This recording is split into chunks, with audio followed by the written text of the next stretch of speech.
to grow over time. Very cool. Extending that audience. Hello, welcome. Welcome to the College of Architecture and Design's Design by Technology lecture series here at Lawrence Technological University. So welcome to all the folks who are here in person and also to everybody who is watching online. Tonight we are here to listen to this talk, Designing for Sovereign Nations, from Sadie Redwing. As design students, faculty, staff, friends, and industry in the audience, this talk is an opportunity for us to learn from an important indigenous perspective on design and to better understand and respect indigenous histories, cultures, knowledge, and perspectives. Sadie Redwing is a Lakota graphic designer and advocate from the Spirit Lake Nation of Fort Totten, North Dakota. She's an assistant professor of graphic design and indigenous visual culture at Ontario College of Art and Design University in Toronto. And in her own words, I found this online and I really like it. She is Sadie, Lakota, designer, advocate, educator, leader, voice, supporter, activist, sister, unique, cool, chill, workaholic, public speaker, smiley, foul mouth, strong, brave, fighter, respectful, passionate, bulldog. So this lecture is co-presented by AIGA Detroit. This is the local chapter for the Professional Association for Design. And we have the chapter's president here, Carlos Estrada. And I'll let you say a couple words and then we'll get started. Right. Thank you, Lillian. Can you hear me? All right. I can't hear myself. Hi, everyone online. What's up? Okay, so Lillian is our education chair. She sits on our board. And my name is Carlos Estrada. I am AIJ Detroit's first non-white president, I think in 37 years since the chapter has been formed. Thank you. And, oh, I wanted to add to your list, which is your list. Sadie Redwing is also about to be a published cover designer. Mm-hmm. But yes, kudos. So I guess I just want to say thank you. The opportunity to partner with local universities is very important for our local chapter. AIJ Detroit is a place for all creatives of any discipline and any background to come together and grow so that we can thrive, help this community, all of southeastern Michigan and the Midwest thrive. And so this is just one of the things that we do. Just to let you know, Sadie and I have been touring the city today. We spoke at Southeastern High School, and before that we were at the Marcus Garvey Middle School. So we've been doing that, and then we hung out with some other educators during lunch.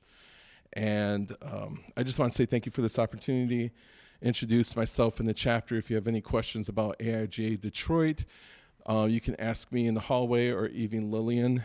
Do you have a title here? Dr. Lillian? I don't know.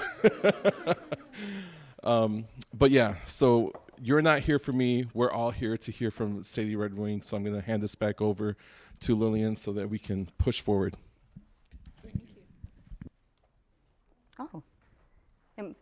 Is this on? So okay, just making sure because it sounds normal up here, but I want to make sure so I'm a mover, so hang in there with me. I'm gonna do my best. The screen's a little bit high on there. But like Carlos said, it's been a pleasure. This is my second time here in Detroit. Had a full list, but beautiful, man. Getting a chance to visit elementary schools, middle schools, and I'll get a chance to finish our university students, so it's an extreme pleasure. Before I get started, I just kind of want to give a few disclaimers here. The first one is that I got a lot on here. This is going to be a lot, meaning that it's going to be a lot of me taking up space talking. So when you're in here, you're in your pizza. I just appreciate just the opportunity to just give space to allow me. I'm pretty guilty on taking a full 60 minutes. So if you need to go to the restroom, if you need to take a break, it's okay. I know that what I have to share is going to be a lot. The second thing, because it's a lot, it might be a little bit overwhelming. So again, a lot of the stuff that, again, sometimes I do a temperature check when I go into a room, how much people know about indigenous peoples here in the United States. It's hit or miss depending on where I'm at in the country. So again, if this is a lot of new information, please don't feel overwhelmed. You're getting an insight on what a classroom may look or a whole semester may look like for me, or just a little bit of insight on where indigenous designers are going. The third thing I want to mention too is I do have a slide on here that has a looping video clip that contains some aggressive, some protesters from the Standing Rock movement, and it does show some harm from authority to protesters. So I'll kind of be mindful on when that slide's coming. Just know there's been a lot going on in media.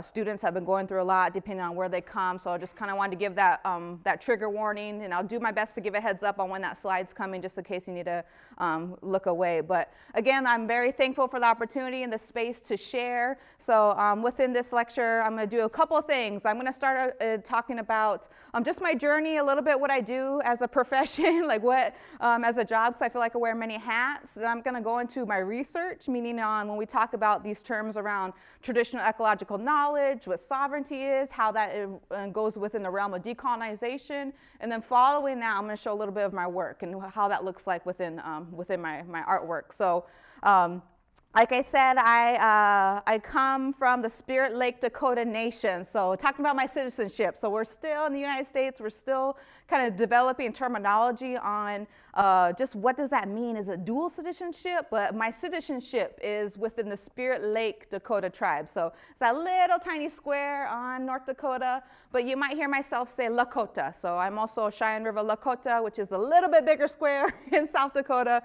But just to know that I come from the Great Plains. So Lakota, Dakota, South Dakota, North Dakota, it gets a little bit confusing, but just to know that these tribes, I come from a tribe that comes from the Great Plains. So our prairie, our national grasslands in the Detroit area, or just in the Michigan area, it's a little bit more woodlands. So we're your neighbors within the Midwest of this region. So we can kind of see, and even more so, like this map isn't necessarily accurate because from somebody that comes from the plains, man, we follow the buffalo in a big oval shape. We'd follow it all the way up to maybe within the Canadian, I want to say like Winnipeg, Calgary, all the way down to the Carolinas. So, so again, if you can kind of see, and we'll get into it, we'll talk about colonization, how much that prairie has shrunk. But just to know, and I do have images in my graphic design work that reflect that region. But just to give a little bit of insight on what I do, like I said, I kind of wear many hats. So I started my journey particularly in developing or advocating for Native American students. So again, there's not a lot of Native American population, indigenous population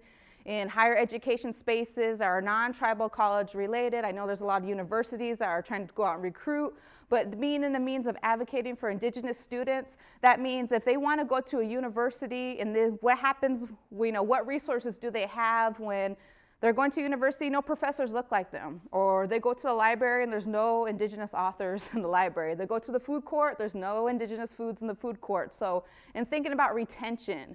So I've been very fortunate to be in spaces to kind of work with universities, talk with college presidents, university presidents, and saying that if you have a goal to recruit more indigenous students, particularly to art and design schools, you better have some material for them, just meaning that you better have their interest in keeping their retention rate. So it's been a really interesting kind of really navigating, doing a lot of training for admissions, and then also to kind of working within the art and design space. So meaning that if you want to be more inclusive in your curriculum, like again, if you want to bring an indigenous perspective into a graphic design program, what does that look like, and what does that even mean? So I've kind of been in these two realms, really working within graphic design and demonstrating what Native American graphic design is, as well as being in a position to really advocate for Native American student success. So very busy. I'm probably going to be working until it's my time to go, but very fortunate. So it's really nice to be in that position. So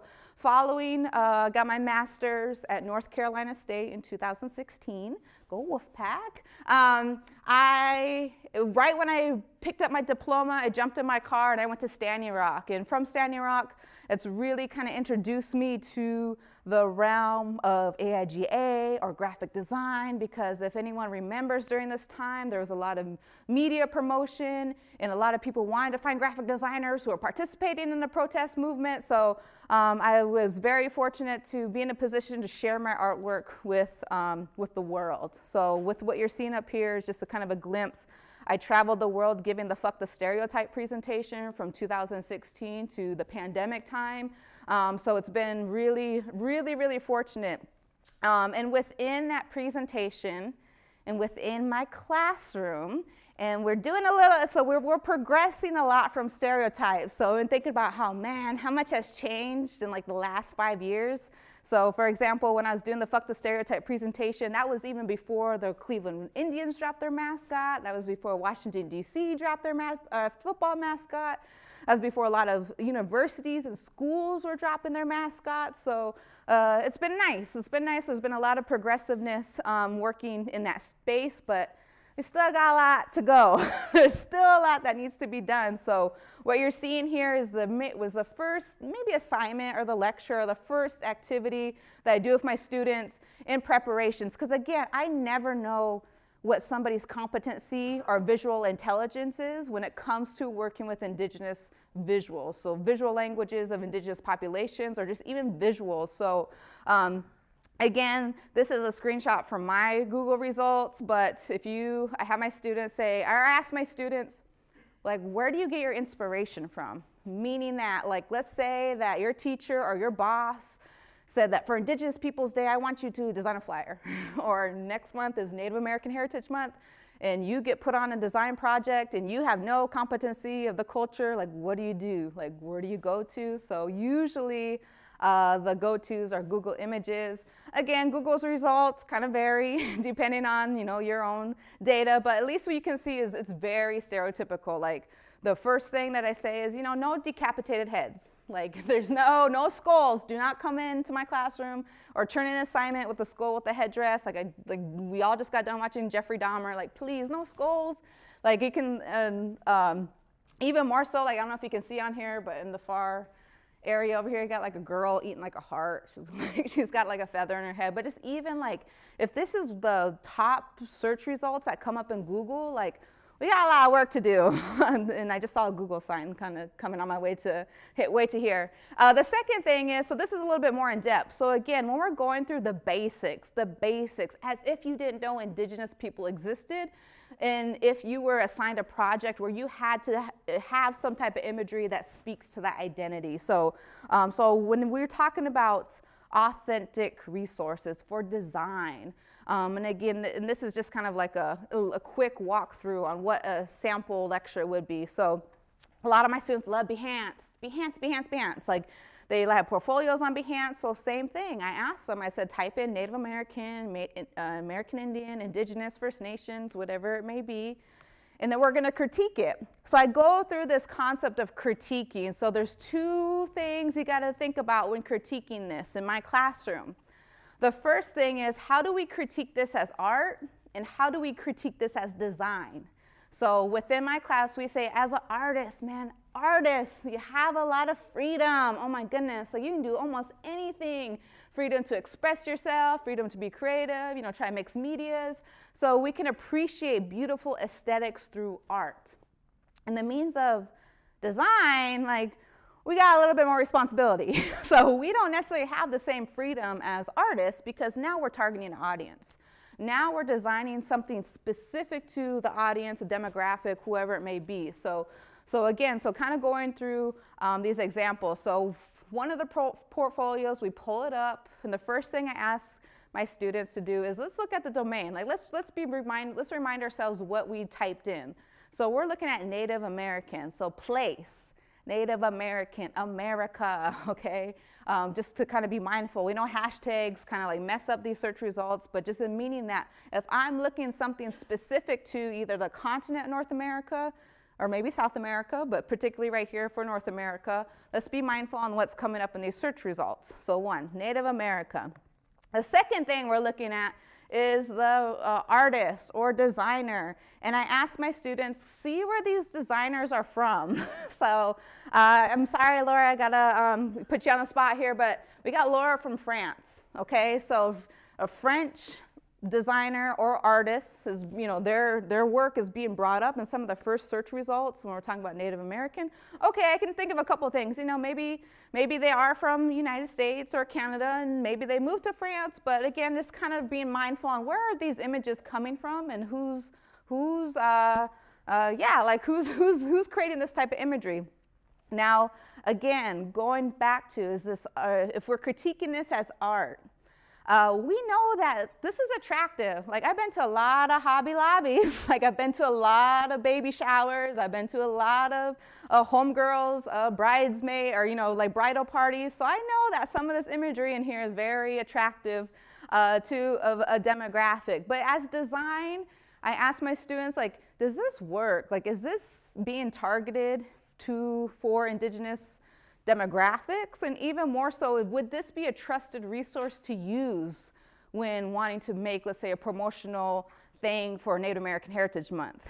And I say no, and I say no for one specific reason, and I'll show you. It's very simple here. This cacti, okay? So it's gonna make a little bit more sense later in the presentation, but I know from this one little plant species, I know that this is super confusing. And I'll tell you why. This saguaro cactus is only grown in one place in the whole world, and that's usually within southern Arizona, northern Mexico.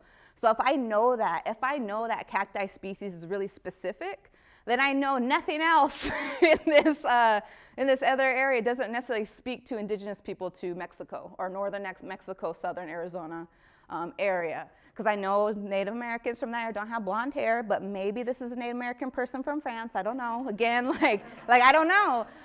But just think of, like, it doesn't make sense. And imagine how many Tex-Mex restaurants have you been to that use that as a logo, but they don't sell any food that is indigenous to that southern Arizona or northern Mexico area. So again, these tropes that we use that are readable to indigenous people. So again, we'll come back to the plant species in a second. So in knowing, in kind of getting really familiar in my travels and knowing that there's a lot of need for resources, particularly when designing for indigenous communities. So again, like, it's my dream. Like, it's my dream that one day there would be an Indigenous Design Institute, particularly for the continent of North America. Traditionally, if you are going through a non-Indigenous design school, you're learning a very Eurocentric curriculum. Now, I had to remind folks that if you are recruiting Indigenous students and if you are recruiting Indigenous designers and they're gonna go work in their sovereign nations, they're gonna go work in their sovereign nations, meaning that, like, I have to get my students prepared to go work for a tribal government. Like MICA, RISD, all those big design schools, they're not preparing students' portfolios to go work for the White House. I do. I got to get my students prepared to go work for their tribal government. So again, we're getting students prepared to work at a government level, and it'll make a little bit more sense when we get into sovereignty, but it's a little bit different. So again, like, if I had my own design school, like, what would be the focus or what would be the resources that I need in this school? I'm gonna need some plants. So for sure, plant species.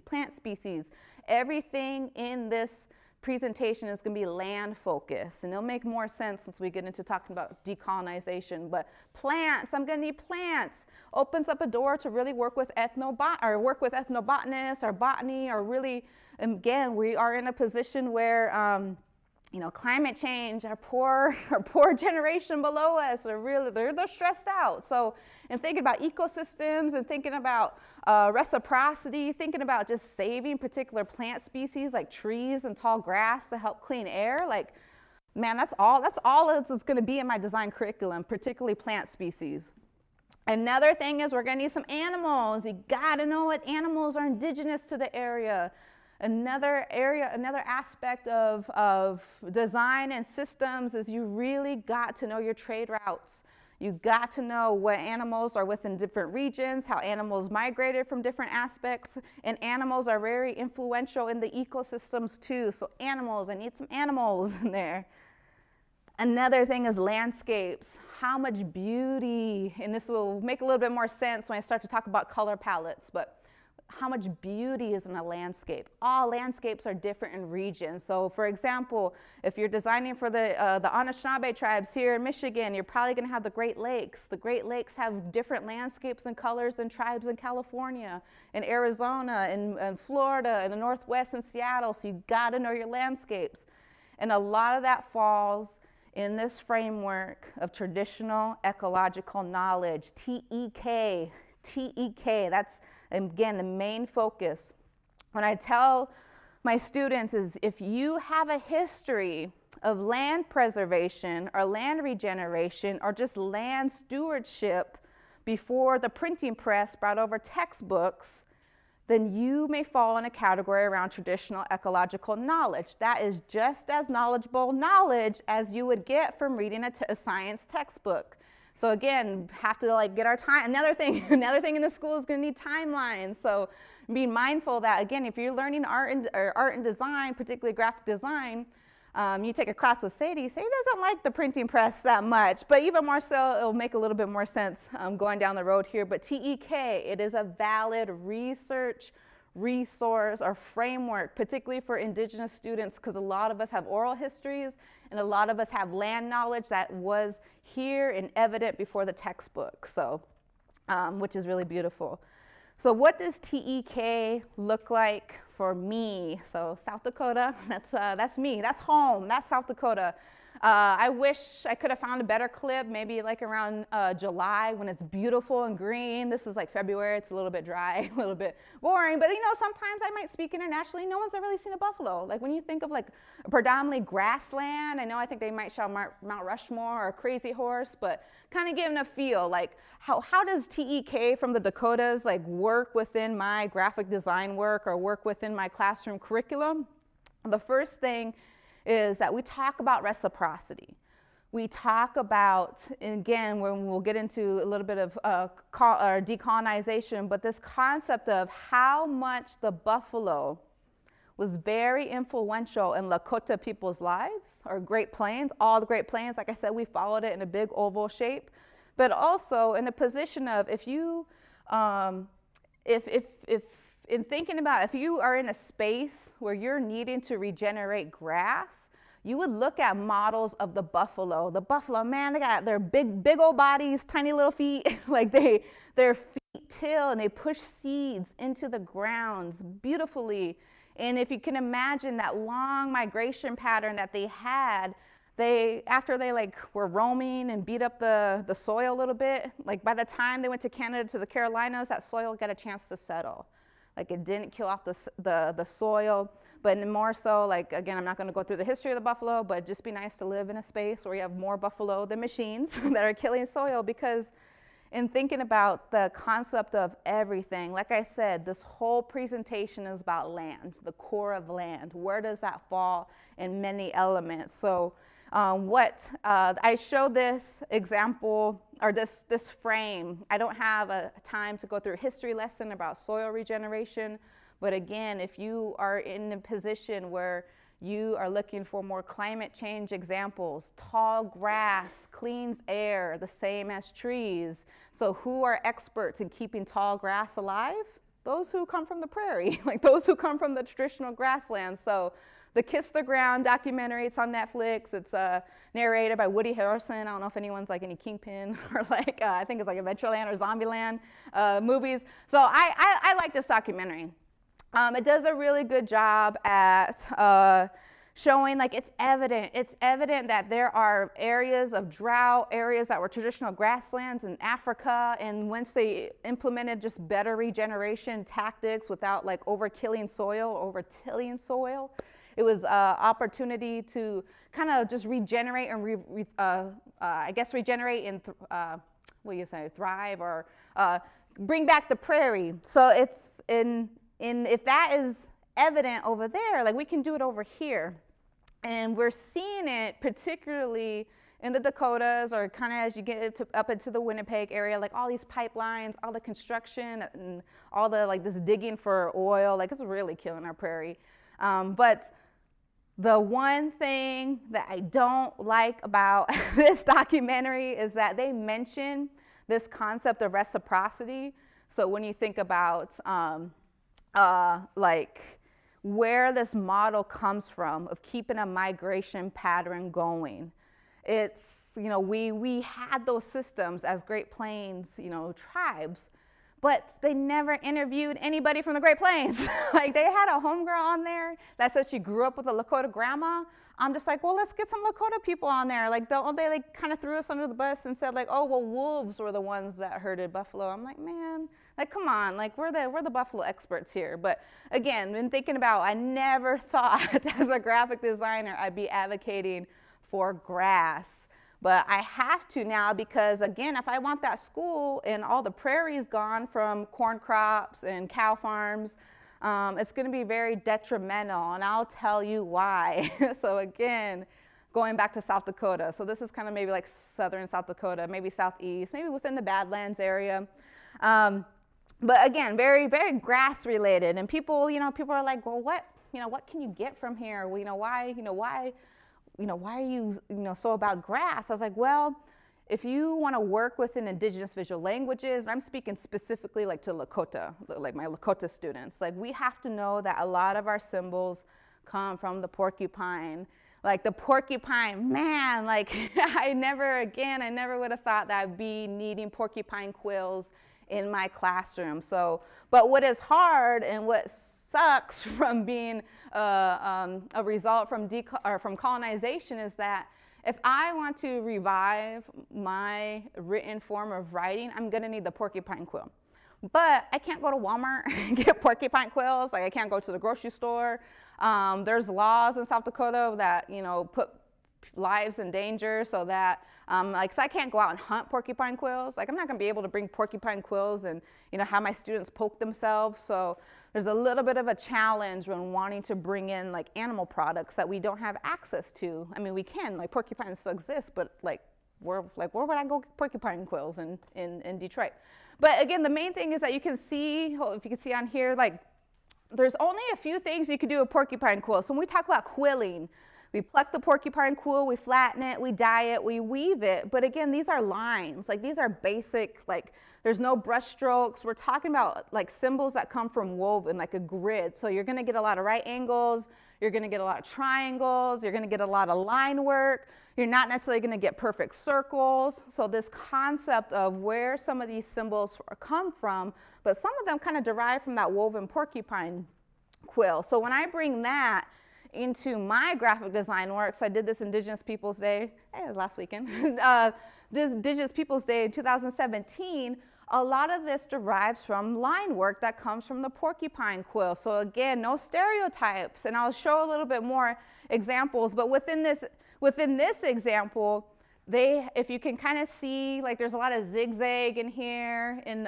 maybe like some little triangles with a little diamond coming out. If you can see that those little triangles are like leaves in a flower ready to bud, then you can kind of see that these zigzag lines represent roots. So again, they're symbol based. So they're not icons. They don't look like actual flower budding from a root. They're symbols. So again, like that concept of signage, semiotics is all in graphic design. But again, like the more that you can have more visual intelligence in reading some of this, you might pick out, like I said, we're gonna use some plants at my design school. So again, a lot of flower symbols within here, then that derives from the porcupine quill to kind of show a little bit more of just some visual languages are a little bit different, like when the Europeans, or actually the Italians brought over glass and beads, the same with the Czech Republic. So we got like beads now that are a little bit more smaller. I'll get into parfleche. We have this ledger art, because you gotta remember, like we didn't have paper back in the day. So when the reservation periods came up and they brought their ledgers, like we just used it as paper, regardless of what was on it. But this main focus for these next couple examples is I really wanna focus on parfleche. Parfleche design, parfleche, it's our luggage. Another thing I know that people forget is that different tribes have different systems. So within their communities. So since I come from the Great Plains, we're nomadic, constantly on the go, constantly on the go. So again, we only pack with what we need. So in thinking about like, okay, we're following the buffalo, I'm on my horse, we put up the teepee, we take it down, like we're packing up, we're on the go again. Because like the buffalo, like they don't wait for anybody. So like we got to keep up with them. So we're always on the go. There's other tribes in the United States that are not on the go. But again, when we get into that lecture, into my classroom, we said, well, would it make sense to live off the printing press? Because man, like I would not want to be the one in camp, has to put up the printing press, get all the letters out, got the big letters, small letters, set up the printing press, print stuff out, give it out, pack it all up and go. So again, when you start to kind of realize our lifestyle and when we live really self-sufficient, a lot of our work comes in symbol form. I think I might have an example, but just to kind of give example of parfletch. So parfletch design, kind of like those concave, I don't know, maybe like little flowers. They almost look like flower petals are concave, or maybe that that crescent shape, but definitely a unique form line. So I show this example, but specifically for this thing, or this parfletch piece, but it's circular. You can't really see it, but if you think about like, oh, maybe it might be equivalent to like a fanny pack. So again, it's maybe like a book bag. You drape it over your body, and you're on your horse, and you're going. But that particular circle one is called Wheezy Pond. So I'm sharing this, and I'm going to share a story. I'm going to grab a drink of coffee here. But there's a story with this that's kind of like makes me sad sometimes. But in the clip that I showed, the South Dakota clip, the very touristy one, they had the Crazy Horseman Monument. The Crazy Horse Monument has a campus, and at that campus you can take University of South Dakota and South Dakota State classes. You can get your first year done at that campus. Well, the South Dakota State wanted to name that program Wheezy Pond, and I got brought on to brand this program. But what makes me sad is that this branding did not go through, and it didn't go through because we could not get over the fact of how it's going to be spelled, and which irritates me the most. So, and thinking about, in thinking about South Dakota State, a little bit more conservative, a little bit more older generation. I know not everybody knows how to work these unique characters like the nasal N or the credit over the H on their keyboard. So just in thinking about, man, like we want to get indigenous languages, and I don't know, like linguists put them into like like within Roman characters or the alphabet, but we're still not consistent in our spelling, and we're losing all these opportunities to brand because in our Lakota dictionaries they're spelled one way, but would translate for non-dictionary writing is different. So our poor youth who are trying to learn the language, man, they're trying to really navigate through the spelling. But if you could imagine if this went through, and this is why I get into color palettes, like I thought this would have been a great example to talk about like prairie flowers. Again, I need plants, I need prairie flowers. If we are gonna make dyes, we can have different, there's flowers indigenous to the prairie, and I feel like we live in an age where we can make swatches, or we can make libraries in Illustrator. The hard part is if we don't have access to those prairie flowers, sometimes you have to look at images from the 1800s. Like if you could imagine looking at maybe some old school images, and some of the paints are a little bit dated on those items. So if you like drop in a photo, you take that little color dropper, pick the color pigment out of it, and it might be a little bit dull, but man, we got that saturation knob. We could just move that saturation up, and boom, like all these beautiful colors that come just from the prairie. It's beautiful. I mentioned this before, but like I said, like we write in symbols. Semiotics, recording devices. Why does this one little image remind me of an event? In the way, again, if you're nomadic and you're constantly on the go, I'm not going to be hauling books. Like, I'm not going to be hauling books. Someone else can haul books. My poor horse, if I had to like haul all these books. So it's a little bit easier to document and roll up on a scroll or maybe a buffalo hide, throw it over your back, and you're on the horse and go. So again, it's really in thinking about being self-sufficient. And even more so, like, it's kind of nice. Like, some people are really into ledger art. If you're like into, let's say, the Battle of Little Bighorn, like, there's still some history buffs out there that are really into like the quote unquote cowboys versus Indians or fight against like Custer. So there's a lot of good ledger art out there. I just saw that because you see ledger art in pieces. I'm also Dakota, so Dakota is a little bit more closer, maybe to Minnesota within the Woodlands area. So we're getting some more, again, unique flower styles. So you can kind of see just a little bit more florals on here.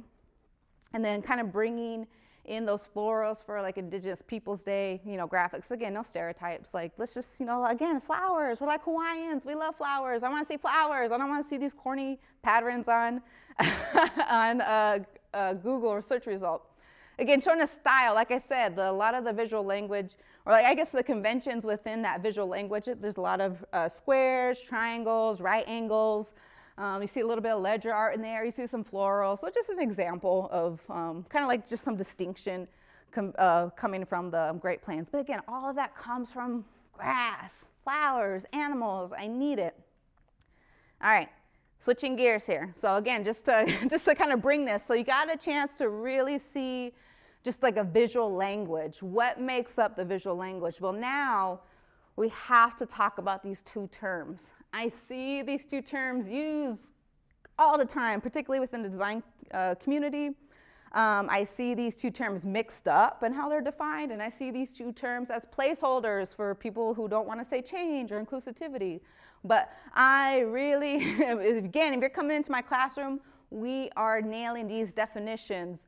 Decolonization, colonization, the definition of colonization is taking that ownership of land, space. So when we're talking about decolonization, we're talking about land. And there's two parties here in the United States and Canada that are always fighting over land, okay? The US government and the Native American tribes. So it means if I've been on a lot of decolonization panels and we're not talking about land rights, like it gets really confusing. But again, land rights. Who has land rights in the United States? Versus decolonialism. Instead of land, think of decolonialism as policy, rules, guides. If it's helpful, if you can think about maybe how something like the Bible has like, you know, created a particular way that we live. But again, the Bible isn't necessarily land. So in thinking about land versus policy, okay.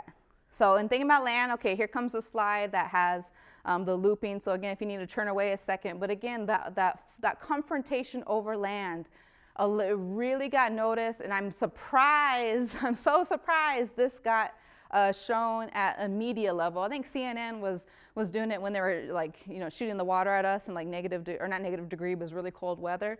But if you can understand that our fight for land rights is still going to this day, like even north of here and in the Wisconsin area, you still got pipelines coming down. So this isn't new, and it's been going on. Maybe it just doesn't come onto your local news station. So, okay, slides over if you need to look back.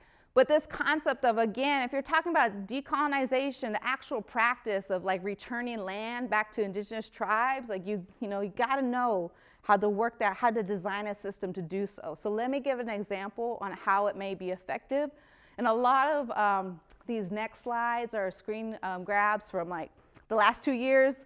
So they're relevant, but maybe I wish I had a few more examples from 2022. So in 2020, the state of Oklahoma, just half of it, not all of it, the eastern half of the state acknowledged the sovereignty of these tribes. So the Cherokee, the Muskogee, the Seminole, the Chickasaw, the Choctaw. So what this means is that the state of Oklahoma has to develop a relationship with these tribal governments. So if you think about these land acknowledgements that are being prefaced to share, they're doing that because if there's anything that happens in these territories, so for example, if Hollywood, if a movie set wants to be filmed in this blue area, the Choctaw have authority of what goes on in here. Or if there was a murder, I don't know why murder, if there was a murder that happened in the Chickasaw and the purple here, that tribal government has say on how to authoritize or make authority of how to handle the situation. So if you have a business or a school or institution or university that is building a relationship with these tribes, you gotta know what tribes they are, because they, either within that liaisonship or their authority, if you don't know, like they might be making decisions, and again, if you're in a position where you just didn't know about them, like, you know, this we'll get into this concept of visual sovereignty. But it's happening in Oklahoma, not so much in South Dakota yet. So we do have that 1868 Fort Laramie Treaty, and in that treaty, it houses like one of the most tourist traps ever, and that is like the Mount Rushmore. But what we're pushing is to have sovereignty, because again, like within this area, you have the Badlands, we have the Black Hills. What it gets a little bit annoying is they have like the Sturgis Rally, or like the president always likes to come shoot fireworks at Mount Rushmore. But some of that stuff is really the way that they protocol or handle the land, so the soil, the grass, isn't done very well. So these tribes want to be in a position to protocol what goes on in this space. Now, and again, think about Google that we just drove by on here. One of the reasons why we don't know this exists is because we don't have a map, okay? When we talk about decolonizing design, you have to talk about maps. Like the map is the strongest tool, it's a design tool for colonization. So I kind of feel, I don't feel bad, but when I'm ready to ask Google, like, hey, like these tribes, they have their sovereign recognition, we gotta do remaps. Google's going to have a big project coming up when they got to redesign all their Google Maps. So just something to really think about. The more that these tribes are pushing for sovereignty, we're going to have to redesign maps. And again, you're seeing a lot of land repatriated back to tribes. We're seeing a lot more on the West Coast, not so much maybe here in the Midwest yet. But in thinking about I am very proud to say, like, Oregon's doing a really good job on returning land back to their tribes. Seen that in California, Nez Perce, I think that's still in Oregon. Yep, Eastern Oregon. But again, if these states are turning land, even if it's 148 acres, like that's still some land. So that means the outline of that state is going to change. So if you can see, like there's got to be a map to know when states are returning land back to their tribes. So if anyone's interested in maps, I got a project for you. So again, some of these are from the 2000s, 2020, 2021. This one's from 2022, and this is on CNN. So it's really nice. And so we're getting really excited. Hopefully that snowball comes more to the Midwest, and it's coming to the East Coast a little bit. So that is a little bit exciting. But again, if you're not exposed to those news medias, you might not be understanding the purpose of decolonizing design or these land acknowledgements, or when we're talking about sovereignty. I show this one because this may not be land focused, but again, in thinking about something that is very exposed to the media. So Vegas, man, I love going to Vegas. But thinking about, like, there's 3 tribes just within the last year that have bought out casinos in Vegas. You got the San Manuels that just bought the Palms. You got the Hard Rock bought out by the Seminoles from Florida. And you got the Mandan, Arikara, Hidatsas that just bought a plot south of the Luxor. Man, that's 3 tribes. Like, they're gonna be like collecting a lot of revenue, and that revenue is going to be, shared nation to nation. Let me give an example. The San Manuel tribe donated $3 million to my tribe for a fire station. So meaning that if I want to get my dream school, I'm probably not going to ask for a grant from the U.S. government. I'm probably going to ask a grant from one of our friends or other sovereign nations in there. So again, to kind of be mindful of these moves that are being made. And if you're in a position that maybe you might work for the Palms, you might be working for the San Manuel Band of Mission Indians.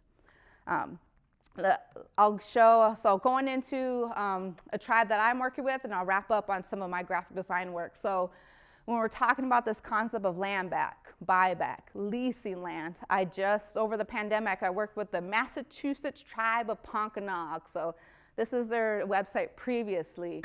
It was so beautiful, and it's kind of within that Massachusetts area.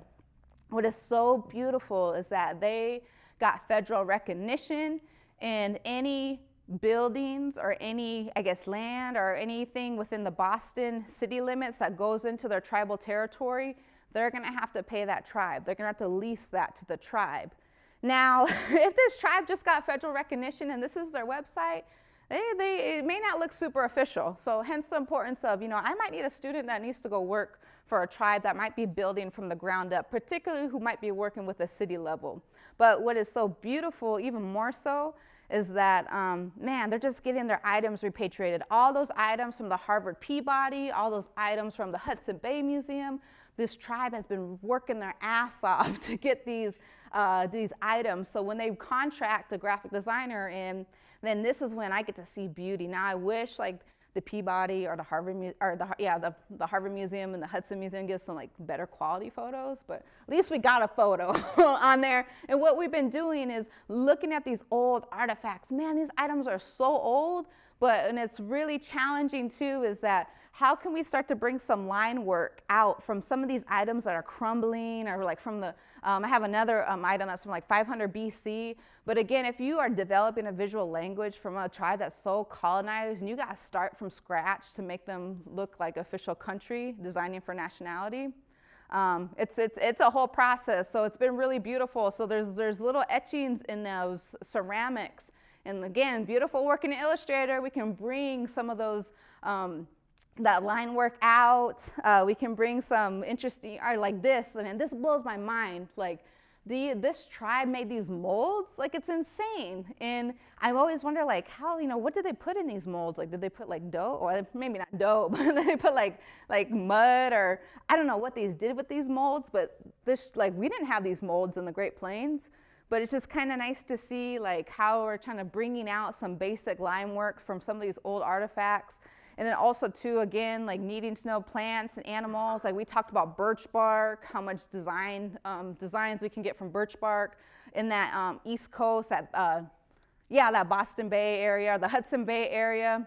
There's a lot of sea, like crustacean, or like a lot of shells, like a lot of like spirals within those like animal life shells that are in that Atlantic Ocean. So just a lot of unique characteristics that might come from the East Coast that you don't get on the West Coast. So it's so nice to kind of work with them and kind of really develop, just a new form of visual language. So they're not grabbing stereotypical stuff off Google.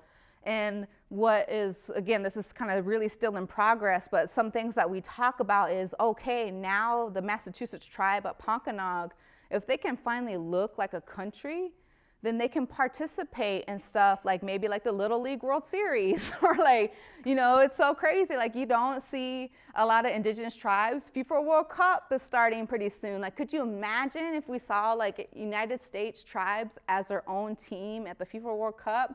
Or even more so like me, like if I was gonna go to Olympics, like I wouldn't come in with a parade of flags, with the United States. Like I'm Spirit Lake Dakota. Like if I'm doing gymnastics or swimming or whatever, where I might have to have a uniform or a singlet, like it's not gonna be red, white, and blue, stars and stripes. Like it's gonna be my tribe's flag.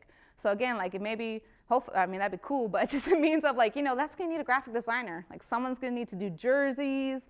If it's, if it's FIFA, like maybe there's like gonna be like a Puma line, but you gotta have a distinction of where that country comes from. So designing for nationality or visual sovereignty in there. All right, last thing, I'm gonna wrap up, we're almost done here. So other than designing for nationality, like that's a whole job. Like you can't get on Indeed and look for that, right? Like you're not leaving an art and design school with a portfolio ready to design for an entire country. Like, so again, we're just not at that point where it's like relevant yet. The next thing is, and I know this from visiting the neighboring state, Ohio. Ohio has no federally recognized tribes, but they have 100+ high schools with racist mascots and slurs for high school names. So again, you can't get on Indeed and find a job to work at some of these schools to help change their branding. And so again, the importance of kind of really needing a curriculum to teach and train so that a graphic designer can be contracted to work with these schools who started with a racist mascot. And if that is the entire school's, or like if you're branding or you're really dependent on this particular mascot and now it's dropped, now you don't have it, now you've got to rebuild your relationship with the tribal nation, let alone if you have some liaisonship from that sovereign nation, like, what are you gonna do?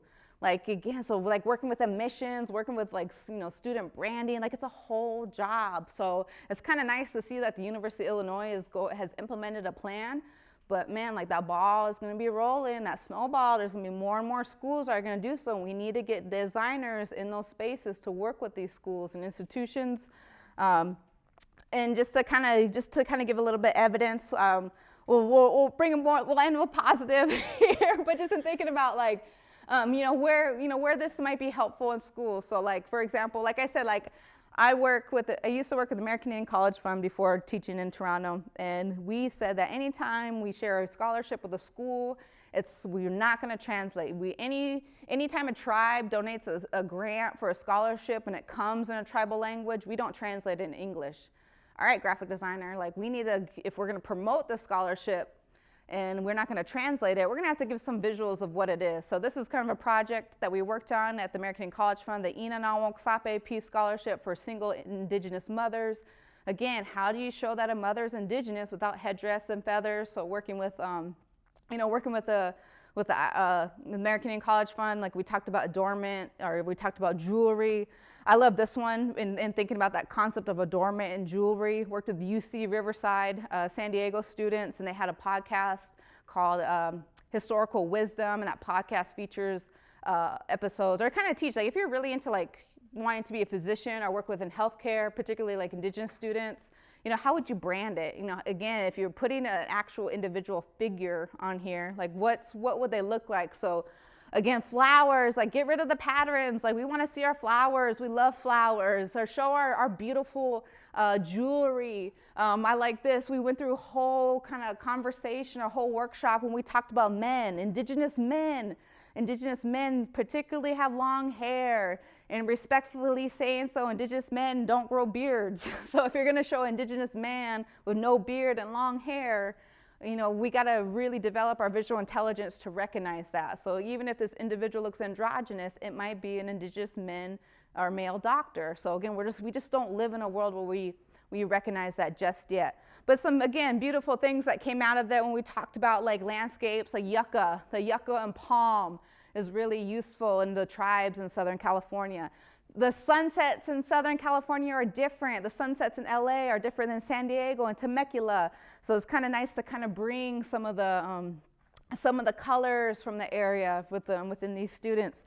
The inland has different color palette, has a different landscape than the coast. So it's just so beautiful to really be in a position to work with these students and bring out greater color palettes in these aspects. So I hope we can develop, and I hope I'm in a position to work with more students in different regions. And I'll end on this one, because this one really speaks to every single thing that I mentioned in here. So we have, again, I did a piece. I've been going around Detroit, saw a lot of murals. So hopefully one time I can see this on a mural. But when we talked about like an indigenous student, I had an elder tell me one time, as a designer, as a photographer, you're documenting history, you're working with individuals, you're working with identities, they better be present. Like it's your job to be documenting history now, meaning that if you are still making indigenous people look like they're from the 1800s, it's going to be really confusing come 2075 when someone says, I wonder what Native Americans or indigenous people look like in the year 2020. So again, like obviously it'd be a little bit confusing if we look like we're still from the 1800s, but again, this is just kind of a very contemporary piece where we talked about like, the concept of where like the face mask comes from. We got some adornment. Our jewelry is so beautiful. We got a student in front of the world. Her knowledge is flourishing. We see that within that concept of flowers, blooming, flourishment, growth. And it's kind of hard to see on here, and I always say this, but again, it's a little bit easier if you could read this if it was like vertical. But if you can make out, there's a symbol in here that is very triangle based. It's green with the little zigzag underneath it. But if you can see that symbol is a tree, just a regular tree. And then coming from the tree is like this the blue lines, which is representative like air, like oxygen. So all this design is just saying is that trees clean air. And then that red aspect is kind of like that reciprocity sign, like the recycling sign. Like, you know, like it's a model, it's reciprocity. We need more trees to clean air. So again, I've been working with my students on developing that visual language. You go home, maybe you have like a shirt or some socks or a blanket that has like indigenous patterns. A lot of it is just natural, you know, just tropes of nature. You might have some sunset, some sun, some trees, some leaves, some flowers. They might just be in symbol form instead of icon form. So again, kind of like getting a chance to really start interpreting stuff. And people like it. We didn't even talk about appropriation, but people love indigenous design for some reason. But again, I just like this piece because it kind of really fits into just everything working within graphic design, working with students, and just really being present in the area. So I just want to say thank you. Like I said, like it was a lot. I told y'all. So again, I just appreciate the time to get a chance to really share that. So again, thank you.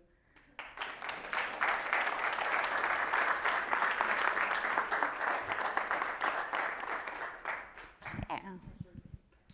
No, thank you. That was a very fast hour. That was incredibly inspiring. And so we have time for a few questions from the audience. So take a look around. I'll come to you with the mic if you have a question or comment or remark for Sadie.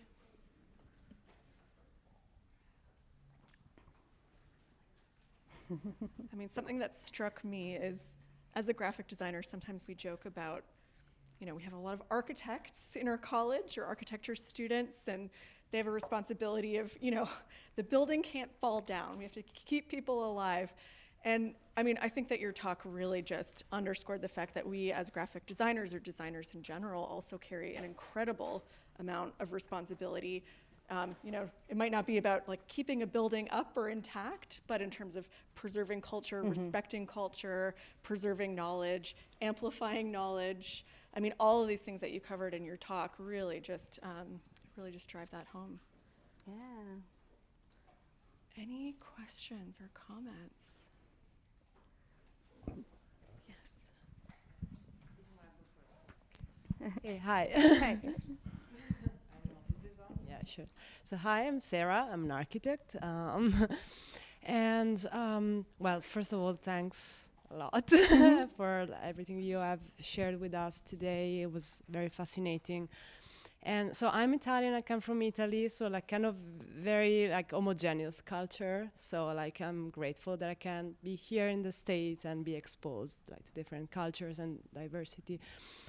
So in all my naivete, I want to ask you a question about terminology, because you were very clear about describing university mascots as racist. And if you could help me understand more like the difference between racism and cultural appropriation, or like if those things intersect and how. Just because I would have described them as cultural appropriation, just imagine like why are they using those symbols like as like the university kind of, you know, logo.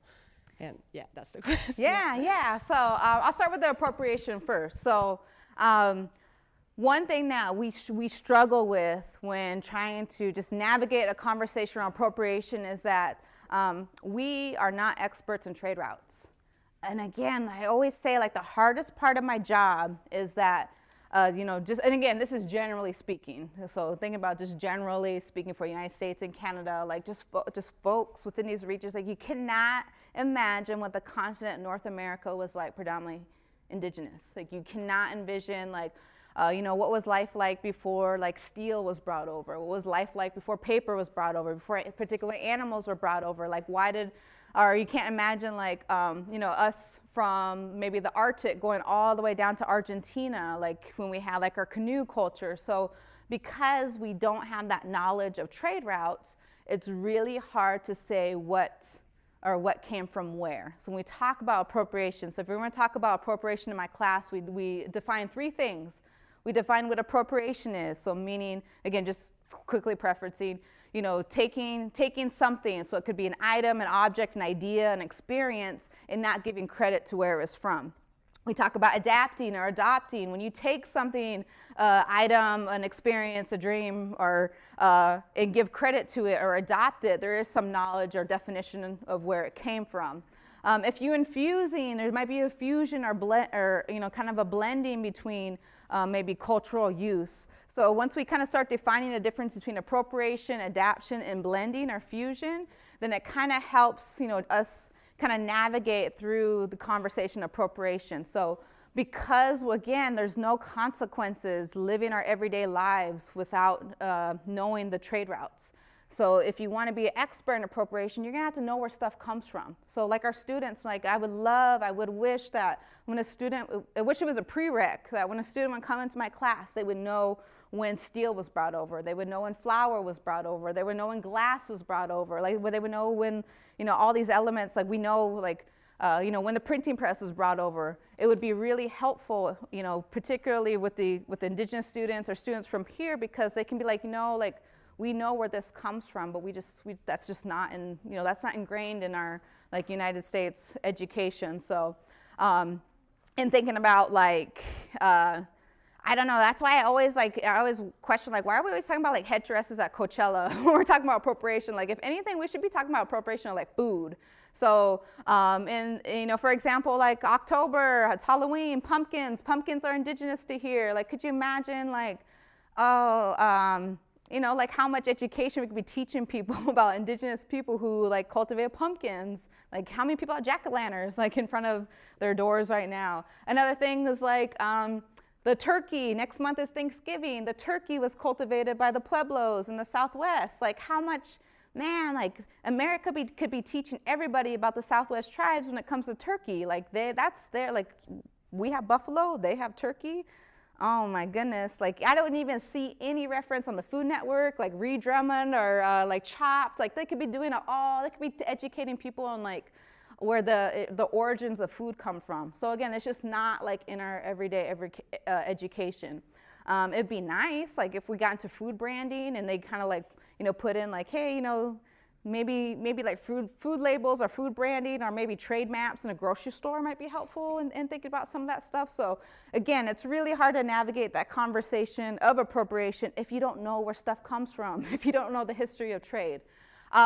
When talking about mascots and talking about the racism aspect, so there's a, man, that's a whole other like hour we can talk about, but just quickly in thinking about why it might be harmful and why it might be racist. It may not be so much the exaggerated stereotype feature. I mean, it is, but just thinking about like that concept of what exaggeration means.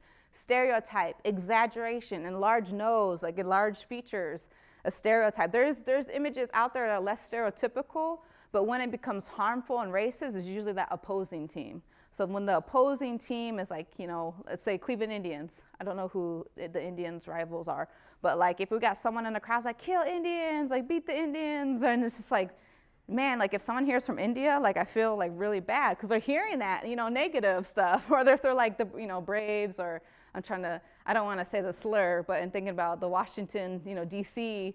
But when it comes to like just that rival and they're saying like negative stuff just out of, just again, we know it's a sports game, but when you are somebody who has to write that you're American Indian or Indian American on the census, like it's a little bit challenging. For example, you have like Vikings or Cowboys, but you're not filling out the census and marking, oh, I'm a Viking, I'm a Cowboy. So it gets a little bit more deep when it comes to like the identity aspect. So if you're still like, being in a position where you might be going to a school. So like I said, like I work with students, some of them might have been going to schools where they might see like a decapitated head, like from the crowd, or like, I don't know, a spear with like a indigenous person on it, but that's just out of the rivalry through the sport, but forgetting that, like you may not recognize it, but that looks a little like gruesome to me. And I see a lot of that like within like skulls, like, I'm going to show, sorry, hang on, don't want to make anyone dizzy here. But like I see, man, I go into Walmart, Kmart, Target, I see tattoos, I see, some of my students come into class with that, let's get here, with like this. Like any, like the skull here and skull here, like I get like back in the day, like people, like warriors went around with skulls. But when I see something like this, like I can smell that. Like that's a deceased head. Like that's gross, So it's just like, to me, that's like Like that might be more triggering to me than somebody who just might have it as a tattoo because it looks cool. So that's kind of like that, just like that. Again, that visual, what your visual literacy is of that. So hopefully that kind of preface, yeah, your two questions in one. Good question, yeah. Any more questions? I think we have a little bit more time. Yeah, good question, amazing answer. Any other questions for tonight? Oh, there's one back here. Let me run up there.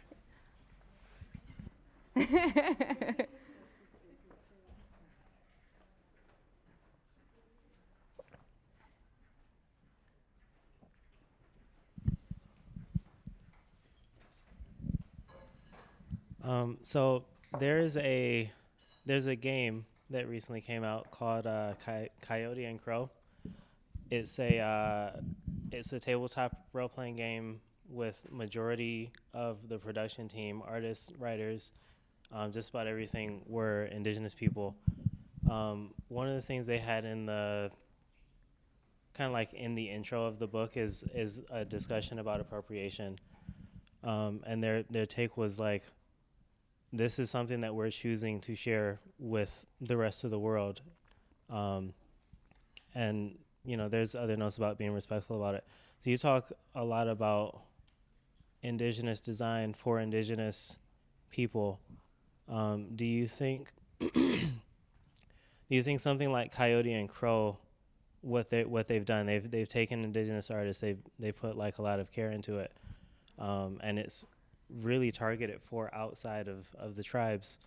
Do you think that will help to improve kind of like, I almost feel like it's like the originality or the preservation of the artwork is kind of declining over time or decaying? Do you think that is a positive, I guess, cultural shift? Yeah, I would say so. So again, like I think what there's a couple points to this answer. So one, you have to remember that you can't get a degree in Native American graphic design. So like they're like, where, and if there is, like, someone please like let me know. Like, I know that there's like 37 tribal colleges in the United States, and not one of them can you get a design degree. So again, like what design school can I go to and learn about this stuff? So we're really at the very beginning of building curriculum. So again, those designers are like doing, like, if they didn't have a formal education on how to develop the visual or branding or imagery to that, and they're doing the effort on adding that appropriation statement, like, they're doing amazing work, because again, they weren't educated into doing that. They're doing their best to educate others. So I respect that in that sense. Another thing that I thought about was when you're mentioning that is, again, like, other than the education aspect, there's still a lot of need for representation in all areas of entertainment. So just to even know that there was a group of indigenous folks who invented that game, that's amazing. Like, and if that game had, you can buy that game online, like, that would be a beautiful start to encourage more indigenous designers to develop more games, hence the improvement of what maybe the visuals that are decorating those game pieces may look like. So it's kind of like we need to have just a basic start. I had a question from the middle school, and I thought it was really good because it kind of stumped me, and again, it's kind of like really very similar to this question. The student asked, you've seen Reservation Dogs? And I said, yeah. And that student said, okay, there's a Native American character on there that wears a headdress. What do you feel about that? And I was like, yeah, like, there is going to be some headdresses in there. And I wish I had a little bit more time to kind of explain that answer, but I've been thinking about it from that time till now. But it was kind of more so like, I am more happy to see a Native American actor in a headdress playing a Native American role than a white person in a headdress, pretending to be a Native American. Same as, it's not right now, and again, going with like Dark Winds, there's like AMC show Dark Winds, like right now it's just nice to have the opportunity to actually have an indigenous director, an indigenous cast, indigenous script writers. And again, if they're not all educatedly trained, because like what film school is teaching, this? So again, it's kind of like the starting point. Like, if we can have more opportunity to get more indigenous actors, writers, aspects, game makers. Like, there's got to be a starting point. Maybe that starting point starts with stereotypes, but again, like, where are we going to get the formal training and education? So again, we're still at the very beginning point on providing these spaces as well as creating that representation. So I think I believe, and I know that it's going to improve. It's just a matter of, just providing those resources, awareness, and access to that education. But very good question. Thank you. Any other questions for tonight? Oh, here's another one. So it's become like increasingly popular, and it's the show Yellowstone. Because I think it kind of focuses on both like aspects, like John Dunn or Kevin Costner kind of is like the opposing side of it, and then there's the Indian tribes who are trying to kind of stand for what you're talking about. So like, what is your viewpoint on that? On Yellowstone? Yeah. So like everything about that. So I tease because Kevin Costner shot Dances with Wolves in South Dakota. Like all my grandmas and aunties, like they all had a big old crush on him, and just like wanted to, like, it was a huge thing. Like, oh my goodness, like, there's a whole film set in South Dakota, and they're having like Native American actors, and it provided opportunity. But when you look on the bigger picture, like, it's a white savior, and we tease like, oh yeah, Kevin, remember in Dances with Wolves, and Kevin Costner came and taught us how to make coffee, like, so we joke and tease about that. Yellowstone. So Yellowstone is a fictional story, or not a fictional story, but like it's not a documentary, right? It's just, it's entertainment. It's very similar to like Dark Winds, but what I like about Kevin Costner is that within if he does see himself as an ally, and if he's not a white savior in Yellowstone, he is providing opportunity to share a story that's not told at a large level. So I respect that. I only probably seen like season 1 through 3, but just a means of like, not to say that I have high expectations of what like good cinematography would be like, but just to kind of see like indigenous actors in like, what was it on? It's not on Peacock, but it was like is it on AMC or Paramount or something? But just to kind of see like them in like high quality, high production, maybe not so much of the confrontation of the storyline, but just to kind of see them at that level. It's becoming more increasing. I was just thinking about another one, Yellowstone. They had the 1883.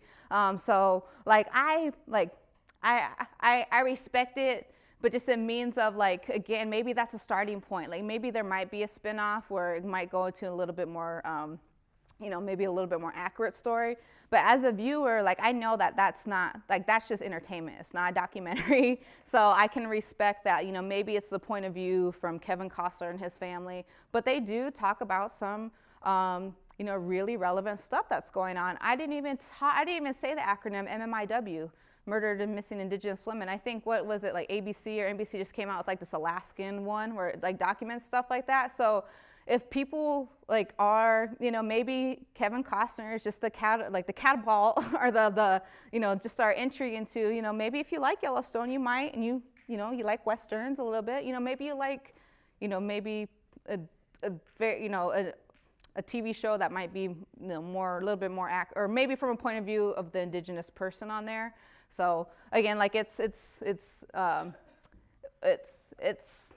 would you say, like, it's probably a TV show targeted maybe to an older white generation, but it's just kind of nice that Kevin Costner's making those opportunities. It would be hurtful if, following that, or not necessarily hurtful, but I would hope that would launch more opportunity for maybe a TV show in that similar genre from an indigenous point of view. But, I can look past that whole white savior thing and give throw Kevin a bone on that one. So, but yeah, that's an interesting conversation. Like that's one where like you kind of need to hear like multiple, like sit around a round table and kind of hear different points of view. And I feel like that can go with any other TV show that has multiple identities that have confrontation in the past. But yeah, that's a good one. Someone here watches Yellowstone. Well, thank you so much for an incredible lecture. Thank you. Thank you for joining us. Thanks for a great conversation from our folks in the audience as well. So thank you, Sadie. Awesome. Thank you.